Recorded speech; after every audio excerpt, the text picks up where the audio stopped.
20 mai 2022. En manchette, des dépassements de coûts pour la réfection du quai. La coalition Union 138 se fait voir. L'école de musique dévoile ses talents.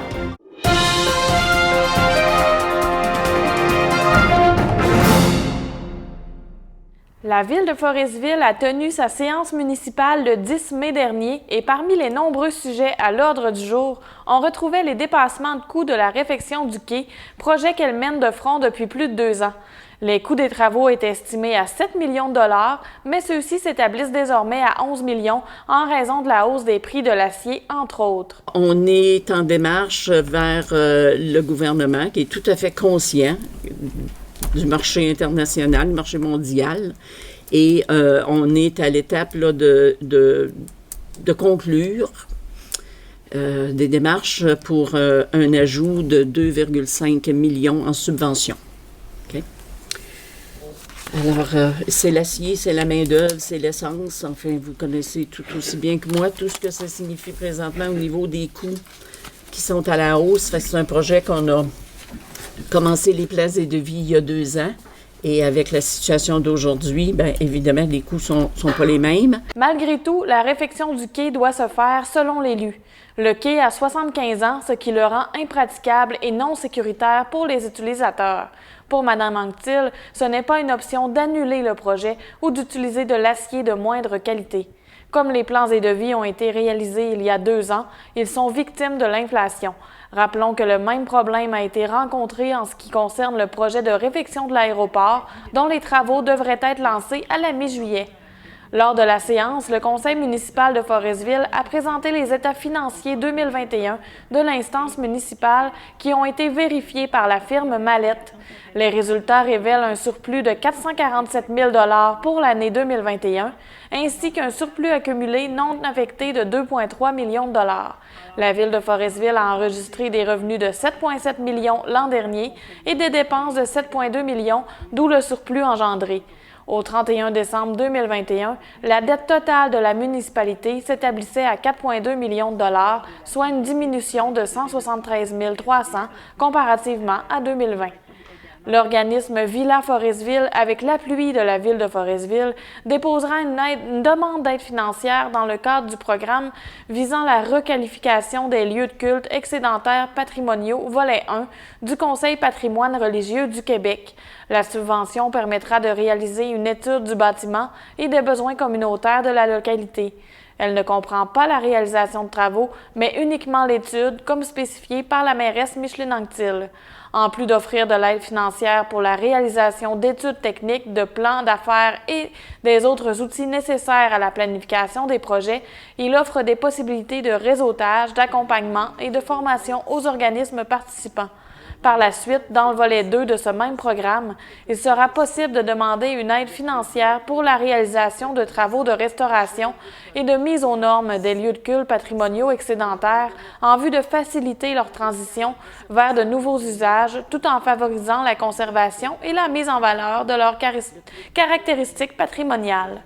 Le prolongement de la rue Marcelin à Forestville n'étant plus possible puisque le cadastre préalablement projeté n'est plus conforme aux exigences gouvernementales en raison de la distance minimale d'un cours d'eau. Les élus ont pris la décision de modifier le nom de la section ouest de la voie publique pour la rue de la Rivière pour des fins de sécurité publique. 4 propriétaires devront donc modifier leur adresse et les coûts associés seront remboursés par la Ville de Forestville sur présentation de pièces justificatives. Le changement a pris effet le 10 mai à la suite de l'Assemblée municipale. L'an dernier, le musée de la Petite Anglicane de Forestville a été victime d'un dégât d'eau, ce qui avait causé des dommages au sous-sol de l'établissement touristique. Les travaux de réparation seront terminés pour la saison 2022 qui débutera dans la semaine du 1er juin. L'instance municipale en a profité pour effectuer d'autres travaux d'amélioration, principalement pour rénover les salles de bain. Les élus forestvillois ont autorisé le directeur du développement économique, Jean-Sébastien Pinchot, à déposer une demande d'aide financière dans le programme Primada afin d'aménager un bâtiment sanitaire au parc centre-ville. Cette installation serait bienvenue pour les aînés qui utilisent le parc, mais également pour tous les utilisateurs tels que les familles. Il s'agit d'une bonification de service pour le parc et participe à son attractivité de l'avis de la mairesse Micheline Anctil. Rappelons que le parc centre-ville est à proximité de la piscine municipale, du parc de planche à roulettes, des modules de jeux pour enfants, des terrains de basketball, volley-ball et pétanque. Après avoir rendu une visite impromptue au bureau du comté du ministre des Transports François Modardel à Granby le 12 mai, la coalition Union 138 s'est invitée lundi dans les bureaux saguenayens de la ministre des Affaires municipales et de l'Habitation, André Laforêt. La coalition souhaitait obtenir un engagement ferme de la part de la ministre pour la construction d'un pont à l'embouchure du Saguenay. Le porte-parole de la coalition, Guillaume Tremblay, a affirmé vouloir montrer la bannière qui, par sa taille imposante, faisait en sorte que Mme Laforêt ne pouvait ignorer leur présence et leur message, soit la nécessité d'un pont sur le Saguenay qui ne fait plus aucun doute sur la Côte-Nord. Mme Laforêt a répondu à l'appel de l'organisation Nord-Côtière et a discuté avec le porte-parole qui soutient avoir eu un bon échange avec la ministre. L'organisation a pu placer ses revendications dans cette période préélectorale. La ministre a réitéré aux revendicateurs que des processus sont en cours en ce qui a trait aux études, mais le porte-parole a déclaré obtenir une volonté politique. Pour les membres de la coalition Union 138, il est inacceptable que la Côte-Nord soit la seule région du Québec qui doive assurer l'accès principal à son territoire par un service de traversier. La coalition s'est adjointe des alliés de taille à sa cause, en l'occurrence les Premières Nations Inuits, la classe politique régionale, l'ensemble des chambres de commerce et la Société du pont sur le Saguenay. Selon Guillaume Tremblay, toutes et tous croient qu'il est plus que temps d'agir et exigent du gouvernement le même enthousiasme qu'il démontre envers le troisième lien ou d'autres grands projets routiers au Québec. La coalition Union 138 invite la population à surveiller les actions et à utiliser toutes les tribunes possibles pour faire connaître le projet. Elle profite du momentum occasionné par la prochaine campagne électorale pour démontrer l'intérêt collectif et inciter le futur gouvernement à passer aux actes. Au terme d'un appel d'intérêt afin de dénicher un nouveau gestionnaire pour opérer le restaurant La Capitainerie, les élus de Portneuf-sur-Mer ont octroyé le contrat au chef cuisinier Olivier Dupont, originaire de Chicoutimi.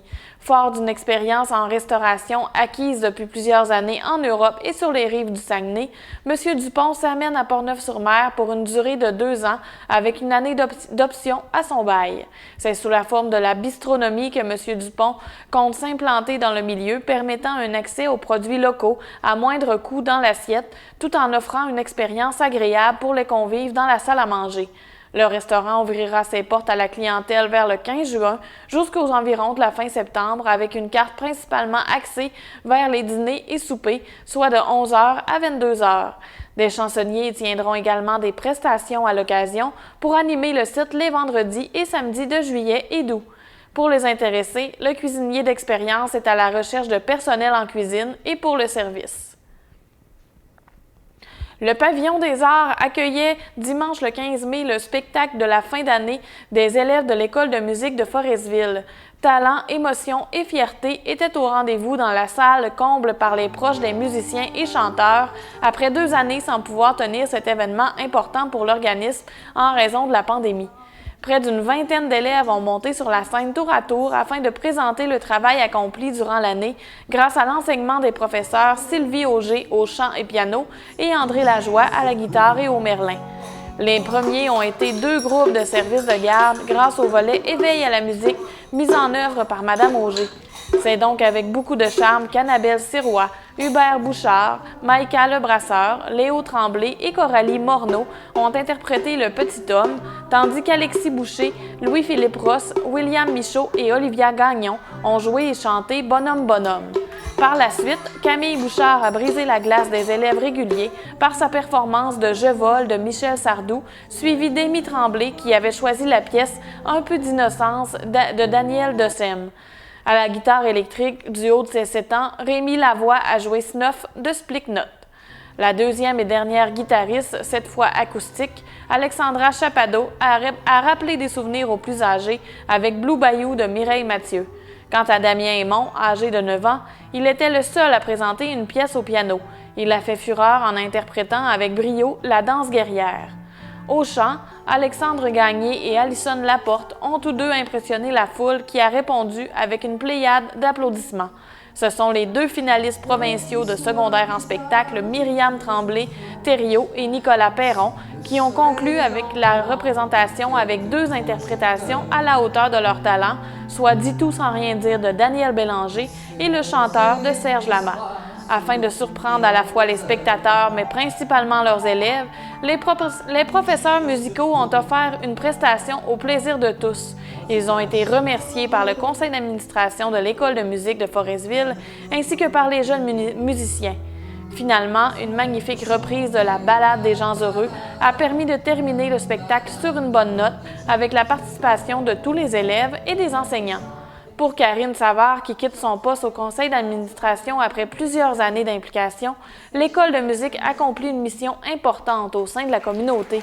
Elle passe le flambeau à la relève sans être inquiète pour l'avenir de l'organisme. Elle remercie d'ailleurs les bénévoles qui ont répondu présents afin de permettre la poursuite des activités de l'École de musique. Malgré la pandémie, les jeunes ont continué à manifester leur intérêt pour les cours de musique. Encore une fois cette saison, une vingtaine d'élèves, dont 4 adultes, ont alimenté leur soif d'apprendre grâce à l'École de musique de Forestville.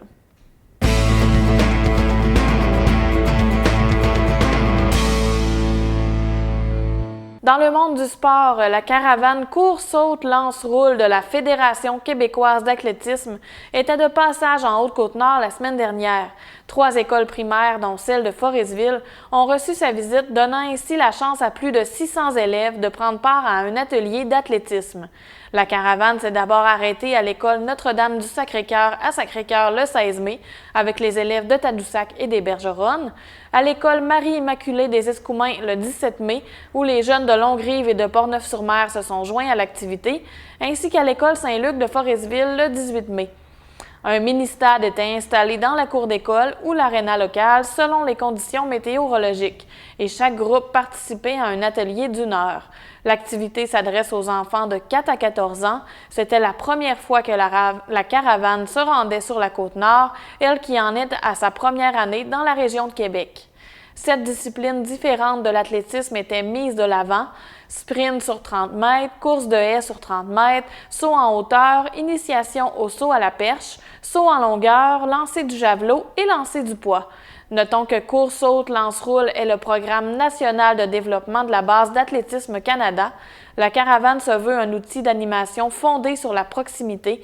Les villes et les écoles peuvent en profiter pour faire bouger les jeunes dans un cadre ludique et sécuritaire, selon la Fédération québécoise d'athlétisme. La Foresvilloise Laurence Foster a été invitée à se joindre au Rattlesnake dans le cadre du tournoi Montréal Meldaunt 3A qui avait lieu du 6 au 8 mai à Pierrefonds. La défenseuse qui évolue au sein des Nord-Côtiers dans le M15-2A était la seule représentante de la région. Cet événement sportif qui offre une vitrine au hockey féminin regroupait les meilleures joueuses du Québec, de l'Ontario, du Vermont aux États-Unis. 2 équipes québécoises étaient dans la course, soit pour les hockeyeuses nées en 2007 et en 2009. Laurence, née en 2008, s'est jointe à l'équipe des 2007. C'est la propriétaire de l'équipe des Rattlesnakes qui est entrée en communication avec la jeune joueuse. C'était la première fois qu'elle prenait part à ce tournoi et elle a adoré son expérience, témoigne la mère de la joueuse foresvilloise Karine Blouin. Le numéro 53 des Nord-Côtiers compte bien participer de nouveau au Montréal Meldaunt l'an prochain. C'est une belle occasion pour elle de pouvoir jouer dans un calibre relevé au niveau féminin, vu qu'elle évolue avec les garçons depuis son jeune âge. En ce qui a trait aux performances, l'équipe de Laurence s'est rendue en demi-finale avec une victoire, une partie nulle et 3 défaites.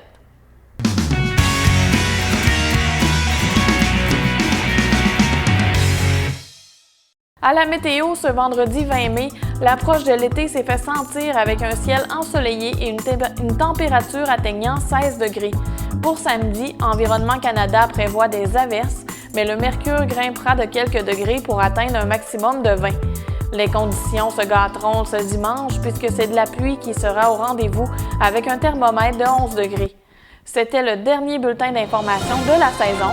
Merci de nous suivre dans vos écrans en grand nombre et je vous dis à l'automne prochain.